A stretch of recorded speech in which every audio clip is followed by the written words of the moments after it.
Alasan saya bangun seri 7 itu ya karena lihat referensi-referensi di luar, terus di dalam negeri pun kayaknya masih jarang nih yang main, apalagi kalau di Indo nih kayaknya malah nggak ada yang main seri 7 F02 ini. Jadi dari situ tuh pikir cari bahan VIP yang Eropa tapi belum ada di Indo, jadinya tambah mantep aja ngambil unit itu gitu kan, sebagai challenge juga. Banyak nih obrolan dari luar kalau seri 7 tuh rewel lah, ini banyak sensor dan lain-lain, makanya jarang orang yang mau bangun. Nah di situ tuh kayak ngerasa tertantang aja sih bangun seri 7 ini gitu, dimana nantinya ya setelah unit kebeli itu baru terjawab gitu.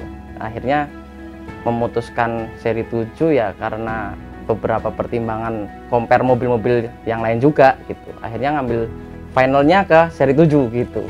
Karena mobil yang sebelum-sebelumnya saya bangun itu kebetulan laku semua di waktu yang berdekatan. Akhirnya nggak ada mainan nih gitu.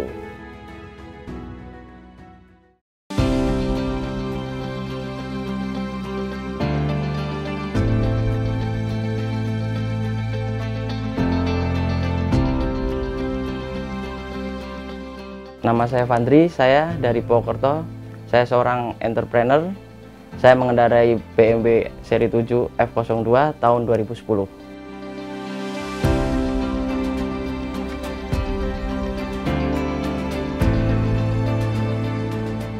Ya sebelumnya kan saya punya 4 mobil nih sebenarnya.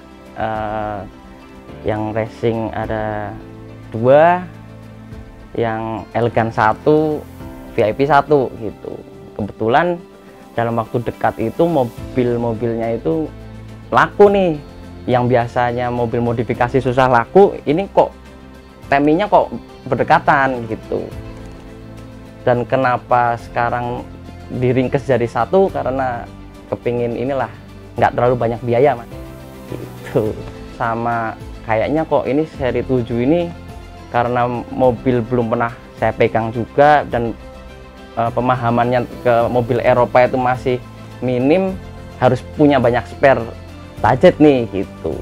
Akhirnya memutuskan dijadiin 1 aja ke F02 ini gitu.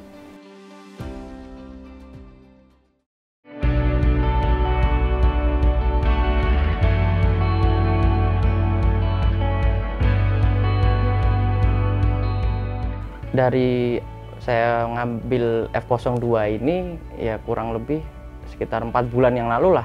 Itu melalui proses yang galau-galau, pusing juga, maksudnya mau ngambil unit apa gitu, dan memutuskan untuk F02 itu sering searching lah. Terus mobil VIP Eropa nih apa nih yang jarang orang pakai, orang mainin gitu. Nah akhirnya buka-buka Google lah, ini itu mobil VIP Eropa yang di tahun 2010 sampai 2015 itu yang paling panjang tuh apa sih gitu. Dan sebagai challenge-nya juga banyak nih yang orang khawatirin sama F02 ini, karena mungkin ribetnya, terus banyak sensor dan lain-lain. Makanya kok dipikir-pikir, loh emang iya apa ya gitu loh, mobil ini jarang orang pakai karena ketakutan itu gitu. Nah di situ tambah nekat lagi saya untuk membangun mobil itu. Masa sih barang kelihatan kok nggak bisa nih gitu.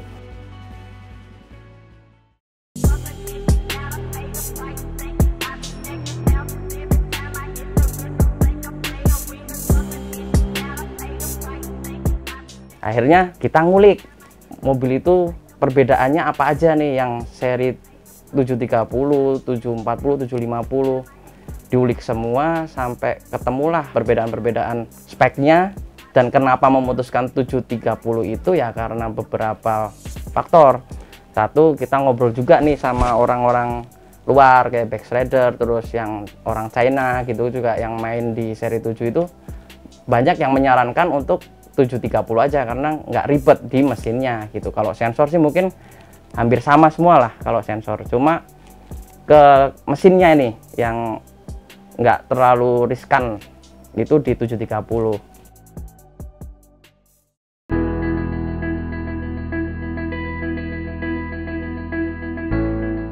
sampai itu memutuskan yang 730, tanya nih ke anak, malah tanyanya kalau istri mah ngikut ya, jadi malah tanya ke anak, walaupun anak belum tahu ini mobil apa, cuma dia malah milih. Saya ngasih perbandingan tadinya 2 mobil nih, ini sama ini pilih mana gitu. Yang BMW, loh kok tahu BMW nih gitu kan, kenapa BMW? Saya tanya nih, kok adik nyarinya yang BMW kenapa? Karena seperti mobil dia nih yang dulu pas mobil mainan dia kecil kan, saya buatin ala-ala slam stance kayak gitu, i8, jadinya dia mintanya itu. Nah di situ tambah mantep aja, wah buat nyenengin anak juga gini gitu.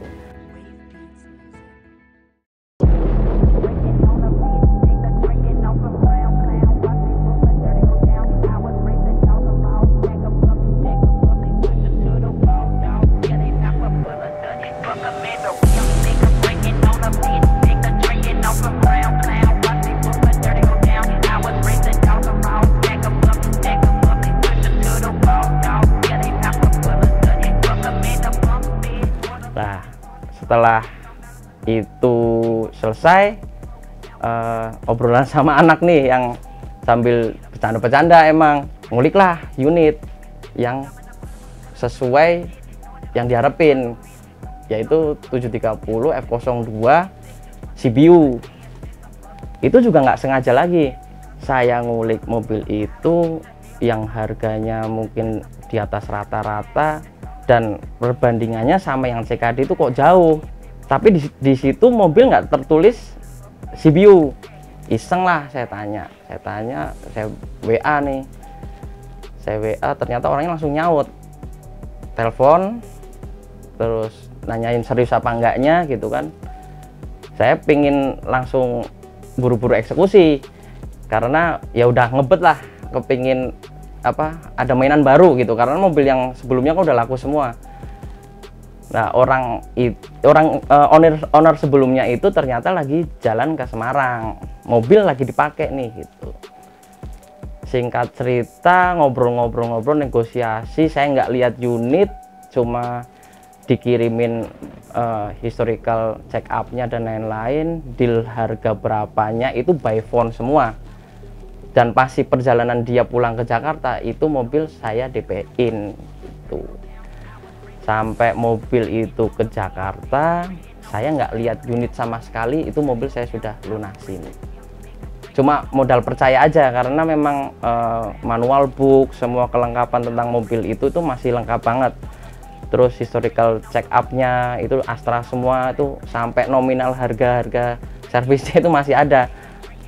Makanya saya by phone sama WA aja udah cukup gitu. Setelah saya bayar itu mobil, itu pun saya nggak langsung ke Jakarta, nunggu beberapa waktu lah, karena masih ada kerjaan juga di Purwokerto. Akhirnya saya sama partner kerja saya nyusulin tuh mobil, sekalian bawa velg. Yang velg ini saya pasang sekarang itu sebenarnya velg yang nempel di LS430 dulu.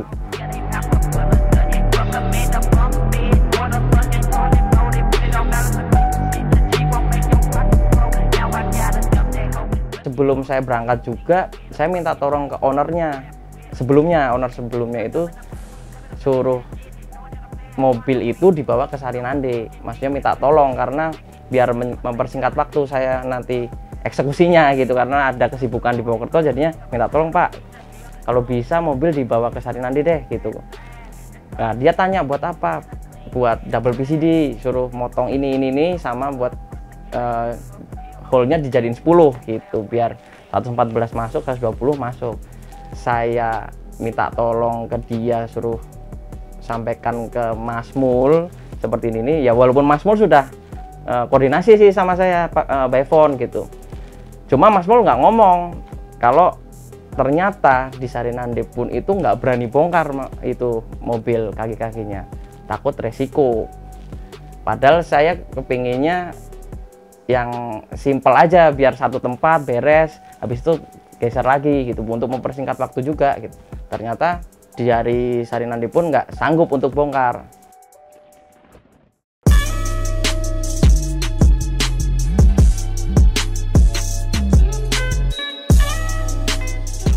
Akhirnya saya ngukur nih dari pelek standarnya berapa sama yang pelek bekas Lexusnya berapa, ketemulah EP masih minus lah, cuma itu dikurangin semua jauh. Di waktu itu juga saya kontak-kontakan nih sama teman, sama abah, bah kayak gini-gini nih, saya minta tolong pelek ini dirubah speknya biar bisa masuk ke ini. Saya sudah ada hitungan sendiri. Akhirnya pelek saya kirim ke Jogja, kaki-kaki saya bawa ke Purwokerto untuk custom. Ya udah bebarengan semua tuh sampai velg itu jadi, kaki-kakinya jadi, saya kirim ke Jakarta lagi. Mobil saya pasangin semua kaki-kaki, tapi belum pakai velg vokalnya. Setelah pakai kaki-kakinya jadi itu, mobil saya towing balik ke Purwokerto untuk nerusin step-stepnya lah, karena nggak mungkin saya mengerjakan di bengkelnya orang, harus di bengkel sendiri gitu.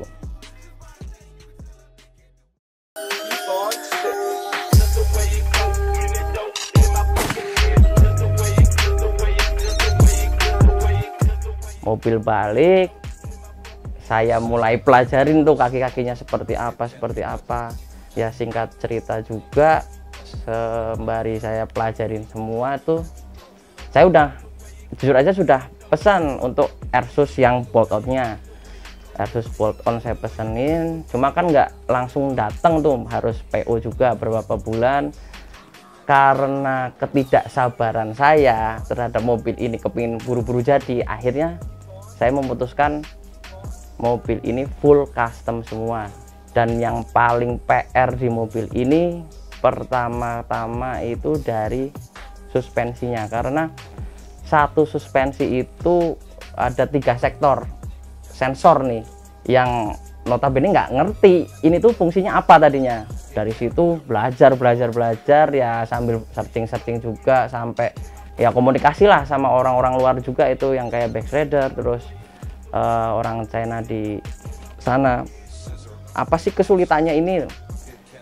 Orang-orang sana menyarankan kalau mau custom kaki-kaki ya shockbreaker harus pakai bolt on dan harus beli canceller nih. Nah di situ mulai searching lagi canceller itu apa dan sistem kerjanya seperti apa gitu, karena memang benar-benar awam nih di Eropa gitu kan. Akhirnya kebetulan partner saya di bengkel ini jago bahasa Inggris, jadinya minta tolong nih komunikasiin sama orang-orang luar gitu, sama nanya harga canceller berapa, terus estimasi pengiriman berapa, gini. Ketemulah jawaban semuanya itu ketemu bahwa canceller di harga sekian, estimasi sampai ke Indo berapa lama, sekitar 1 bulan lah, 3 minggu sampai 1 bulan itu. Di situ partner saya ini ngabarin, Mas gimana nih kayak gini 1 bulan temo. Nah saya mikir 1 bulannya bukan masalah nominalnya ya, maksudnya harganya nih. Saya mikirnya 1 bulan, masa mobil 1 bulan harus dongkrok nih gitu. Akhirnya sempat mikir berapa kali baru saya jawab tuh WA-nya, udahlah buat aja. Ya partner saya juga sempat heran juga, ini yang dibuat mau apanya nih, cancellernya atau apanya gitu kan. Ya saya jawab ya buat aja.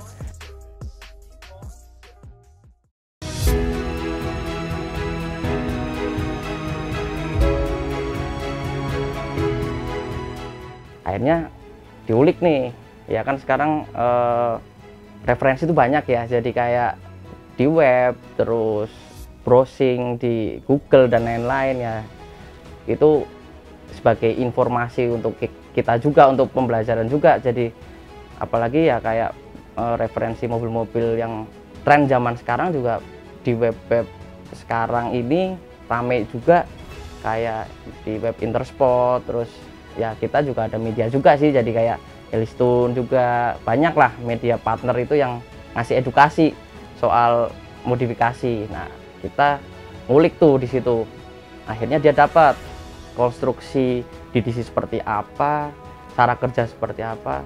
Akhirnya berbekal pengalaman saya gonta-ganti mobil nih, karena saya orangnya penasaran satu, sama kayaknya kalau membuat hal yang beda itu asik gitu loh.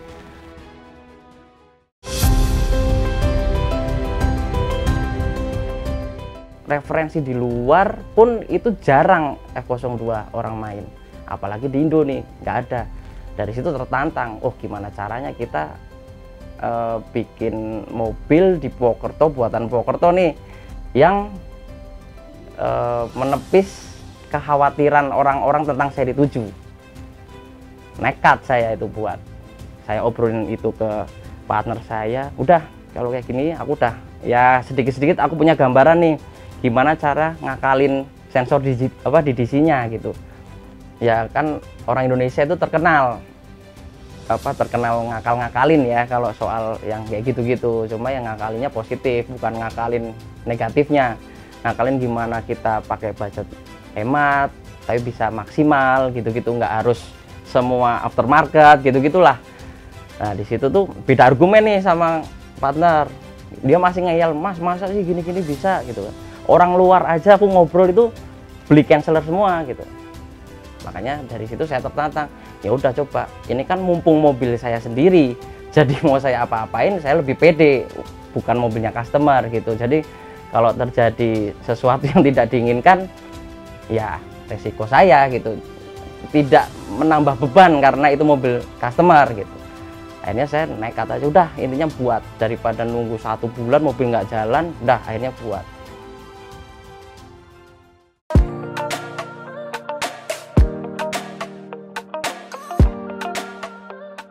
Yang kejadian paling lucu nih, karena pengalaman yang sudah diceritakan partner saya itu, bahwa kalau misalkan di DC itu bermasalah, itu mobil jalan kadang nge-P sendiri sampai ke limot dan lain-lain, itu bikin panik juga sebenarnya. Dan mau nyoba mobil itu jalan itu ya deg-degan, maksudnya deg-degannya ini beneran goal nggak nih, kalau enggak waduh saya merasa malu juga sama partner karena udah ngeyel, mas masa mau, yang saya inget tuh mas kok mau ngakalin insinyur Jerman sih gitu kan. Cuman dari kepedean saya itu, cobalah mobil sendiri nggak apa-apa. Nah itu pembuktiannya itu pas mobil itu mau jalan, mobil saya keluarin dari bengkel, baru jalan paling 50 meter mobil itu berhenti dan itu nge-P. Singkat cerita nih panik semua saya, tapi terutama yang panik saya karena saya yang ngeyel, dan partner saya itu malah senang, tuh kan mas bener nggak ini kan kayak gini dijelasin. Nah, saya masih yakin kalau ini tuh bukan karena nge-P ini, trouble nge-P ini bukan karena kesalahan saya buat mekanikal sensornya. Apa ya, saya puterin tuh mobil tuh, terus saya cekin bawahnya, oh ini nggak ada apa-apa, terus indikator di dashboard dan lain-lain nggak ada yang muncul gitu, kok ini tapi kok berhenti sendiri, kenapa nih. Nah singkat cerita ketahuan nih bahwa saya itu baru bermain di Eropa dan langsung ke level mobil yang notabene canggih. Saya juga masih awam ya tentang Eropa ini, terkuak kenapa itu mobil sampai berhenti, ternyata pintu sebelah kanan belakang nggak ketutup gitu. Akhirnya pintu ditutup, mobil jalan normal, alhamdulillah. Sampai sekarang pun nggak ada sensor satupun yang nyala. Itu rasa goal saya dan rasa percaya diri saya untuk bangun mobil itu terbayarkan. Sampai partner saya juga ketawa-tawa, gila ini sampai jadi gitu. Padahal dia orang yang paling nggak yakin kalau saya itu buat mekanikalnya itu gitu.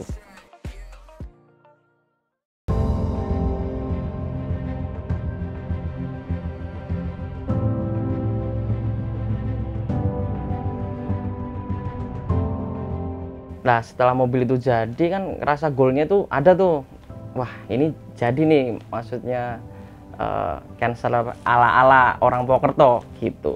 Ternyata saya coba itu mobil itu turun jam 1 malam itu mobil. Saya coba keluar muter Purwokerto itu ke kota, alhamdulillah nggak ada trouble sama sekali gitu.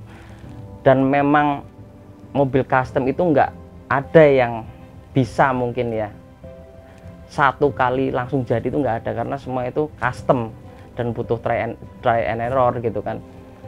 Mobil itu jadi beberapa minggu ada nih trouble, tapi trouble bukan masalah di sensor dan lain-lain. Kalau sensor insya Allah sampai detik ini pun itu nggak ada masalah, nggak ada yang nyala sedikit pun itu sensor. Cuma yang bermasalah karena mobil ini berat, part-part yang saya terapkan di mobil itu yang biasa saya kerjakan di mobil yang lain nggak kuat. Nah, di situ saya melakukan revisi lagi, dan saya coba untuk keluar kota aja sudah 2 kali, dan final sekarang ini mobil sudah tidak ada trouble apa-apa dari segi bushing, dari ball joint dan lain-lain. Itu mobil udah nyaman menurut saya, dan ini menjadi kepuasan dan kebanggaan saya sendiri bahwa saya membangun F02 yang notabene orang itu bilang ribet dan jarang orang main, saya bisa bangun di kota saya sendiri di Purwokerto.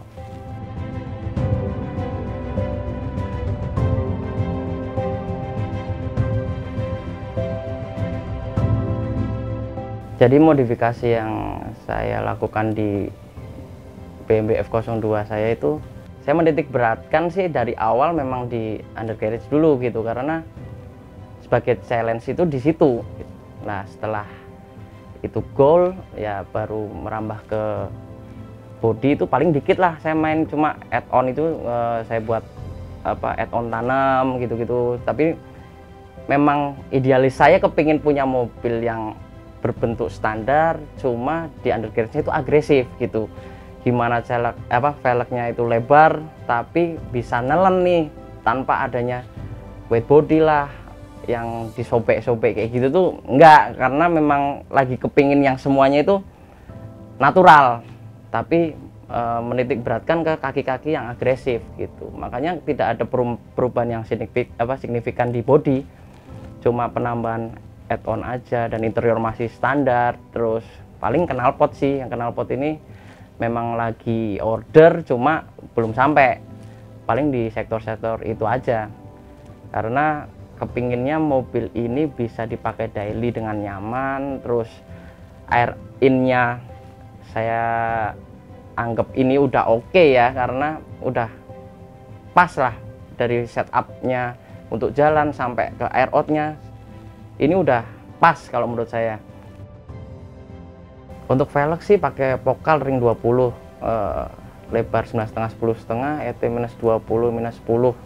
Setelah di custom nih ya, jatuhnya segitu, karena yang sebelumnya di Lexus lebih agresif gitu. Saya merasa ya bangga juga, maksudnya bisa ngerjain mobil yang ribet kata orang-orang, dan alhamdulillah saya buat mobil itu dari saya utak-atik sampai sekarang. Yang ketakutan saya di sensor itu nggak ada sih, semua aman. Ada kekhawatiran orang-orang yang custom dan masih memandang remeh custom, itu sih bisa terpatahkan sih sebenarnya, bahwa durabilitas itu tetap terjaga kalau kita custom mobil itu pakai perhitungan, nggak asal buat gitu.